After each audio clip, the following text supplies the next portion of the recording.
30th. It's been extended, the quarantine and stay-at-home order. Of course, there's been a lightening up with the parks. Now people can play tennis, 2 people, 6 feet apart, pickleball, a few other things. But, 3 deep breaths. We all thought May 30th we'd be ready to get back to our, quote, normal way of living. But, patience is a virtue, as they say. Hopefully the next week or 2 we will see some restaurants opening. I know Lieutenant Governor Josh Green is definitely trying to push for that. So let's keep our fingers crossed for the restaurant people here in Hawaii. Anyway, today we're going to talk about how we are safely selling homes. Surprisingly enough, I've been, when I go out and talk to a few friends or clients, etc., people are saying, well, what's going on in your business? And they were actually unaware that we were working this whole time being an essential business. So we're going to touch on how we safely sell homes. But before we go there, last week we talked about the 3 Ps, perspective, be present, and be positive, and be productive. So I wanted to, when I had my sales meeting this week, there was a couple of questions I proposed to our agents. And one of them was, what is the most important accomplishment you were able to complete in April? Because being productive eliminates fear. It gives you confidence. And, for me personally, it was actually starting this video program. It's something I was thinking of for the last year or 2. But I finally, for my productivity for April, I began this video every Friday. So what is yours? What was the most important accomplishment that you had happen for you in April? Think back. Now, moving into May, or we're the middle of May today, I propose this question. What is the activity that's going to maximize your productivity, either personally or professionally?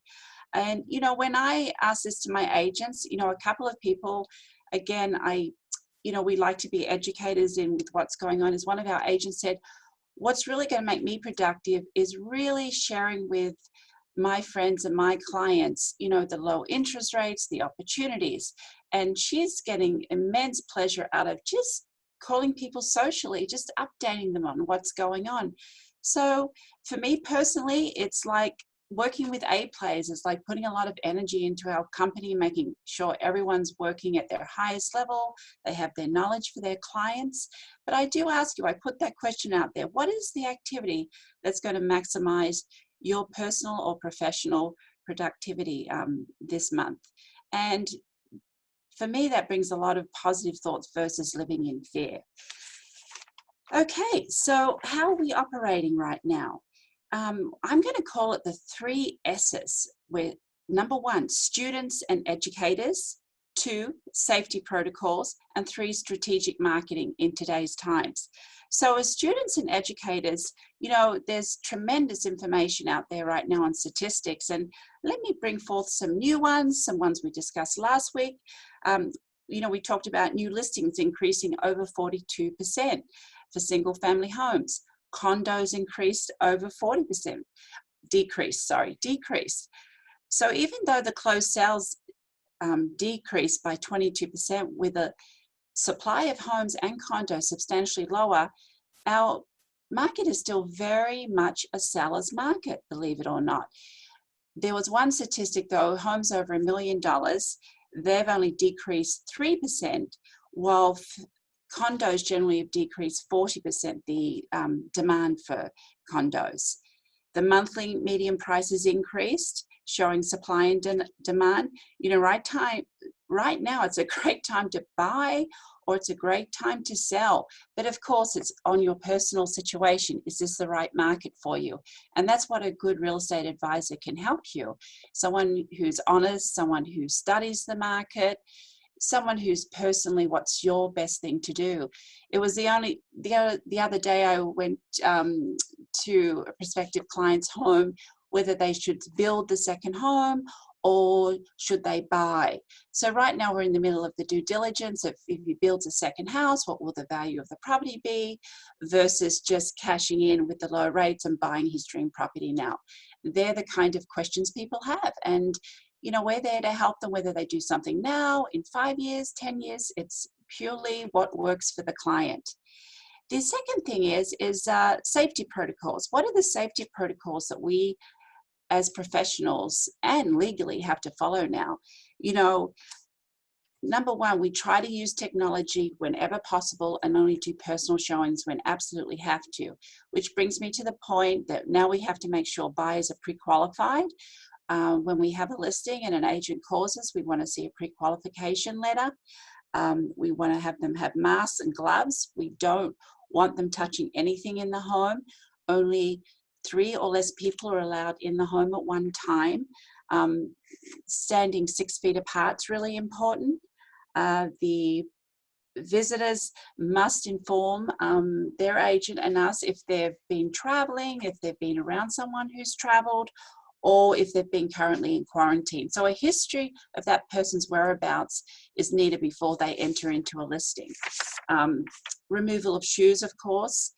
And of course, it's the other couple of things that I wanted to mention here. What is permitted is we still can do property inspections.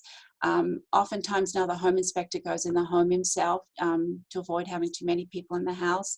We can do an inventory, termite inspector goes in, appraiser goes in. I just got back from an appraisal this morning. The appraiser came in, we kept 6 feet apart. He had a mask on, we had a mask on, but I was still there to show the value of my client's home. But of course, safety protocols definitely were the number one priority. Surveys are still being done. Repairs, cleaning. We have a good list of vendors. They're doing safety protocols. We have someone who went last night to clean a client's property. So that's still happening. Signings. There's a mobile notary that actually can come to clients' homes, or there's a drop-off in front of title companies if they don't want to go inside. Key transfers, we use lock boxes, or we wipe down everything before we touch. In terms of pre-listing, we often do a virtual appointment first and then go out once it's determined if their clients are in the range that they want to get for their home. Then we go into their home to confirm that that's a possibility. Photographing still done. People are using 3D imaging.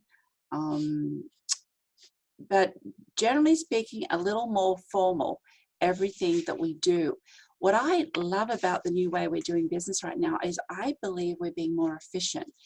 The fact we can't have brokers open and open houses, I believe, like now we're doing virtual open houses, but they literally for maybe half an hour, maybe an hour at the most. This is something that I hope we have down the road. I don't believe in sitting 3-hour open houses and having our clients not being able to come back to their home for 3 hours. An hour open house is generally enough for someone to come in if they're purely interested in the home.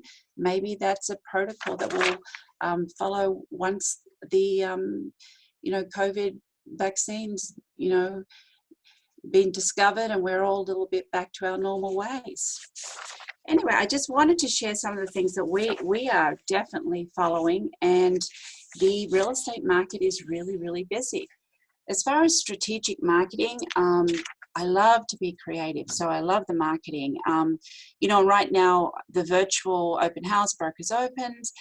I don't believe we're getting the response we want. So, a great deal of research is happening in my company right now, where we're asking other companies on the mainland, internationally.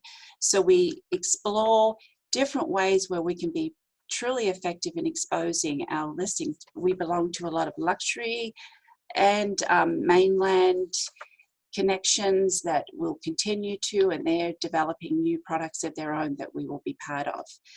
But I wanted to just highlight that we actually got a testimonial a few weeks ago that I put on Facebook.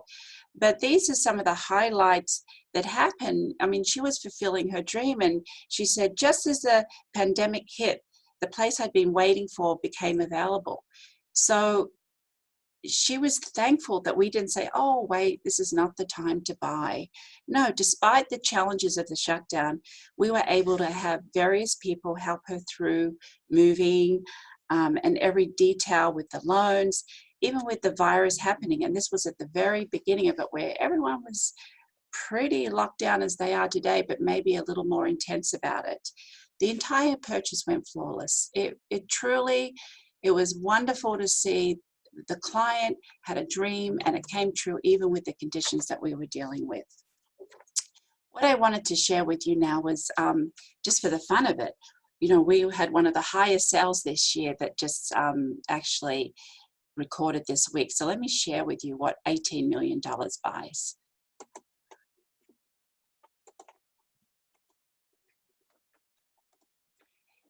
Just this week, a home in Kailua, $18 million this home sold for. And it was basically, let me just go back here. It's a 6-bedroom, 5-bath home. It was 2.5 acres with about 7,400 square feet interior. And the outside lanai areas that we enjoy, the inside-outside living was about 4,500. So a total of a little under 13,000 square feet in indoor and outdoor living area. Even though this house sold for 18.8, it's been on and off the market for the last couple of years, and it was originally listed for about $26 million a couple of years ago. So someone got a great buy to have, you know, 2.5 acres on the beach with a beautiful home. The other highest sale this year, which recorded, was for $10.8 million at the Icon building, Park Lane, which is right there at Ala Moana. And beautiful, beautiful property. Again, 3,600 square feet interior. But for somebody who's not looking for a large home, great location across the beach, wonderful concierge service that will drive you to the beach, take your surfboard, etc. So quite living the dream there at Park Lane. Just wanted to share with you the scenery shots this week. Bike riding, seeing lots of bikes being used around, lots of police cars policing right now. I took this picture just the other day in Waikiki, and this was just outside the Royal Hawaiian. Not a very pretty day. Yes, we have days there's rain. And the police were, they were telling people not to sit on the beach. You can go on the water, but not the beach. And that rule is still in effect. I'm pleased to say over this past week, there's only, I think we've had only 2 new cases. We're one of the top 3 states in terms of less COVID cases, so we're a really safe place to be living in Hawaii. Of course, we still have to come up with a protocol with visitors coming to our island. They will be on in quarantine for 14 days until June 30th, but I just hope and wish that we have a very effective program once we open the gates for tourism here in Honolulu again. This is the Royal Hawaiian. You can vaguely see it, but no one on the beach, and this is about 2:30 in the afternoon. Again, and the monk seal that we all know, anyone here who's Outrigger Canoe Club, and there's the Mum and Monk appeared in front of the Hilton Hawaiian Village, but we're seeing a lot more sea life come up. Of course, we always do, but even more so right now with less people around. And this is in front of the Hilton Hawaiian Village, and again, no people. Someone horse riding out at Turtle Bay with a mask on. This is such a fabulous photo that Marianne from my office took. But again, very much committing to the mask rule and enjoying the outdoors with their horse. Then also, this is from the zoo the other day, which is lovely. They had an invitation only for members, keeping with the social distancing, but a lovely way just to honor their patrons who give so much to the zoo. And again, Pal, we're finished today, and I just want to thank you for joining us. Again, please send your questions or what you'd like to hear about each week, and look forward to catching up with everyone next week again. Mahalo.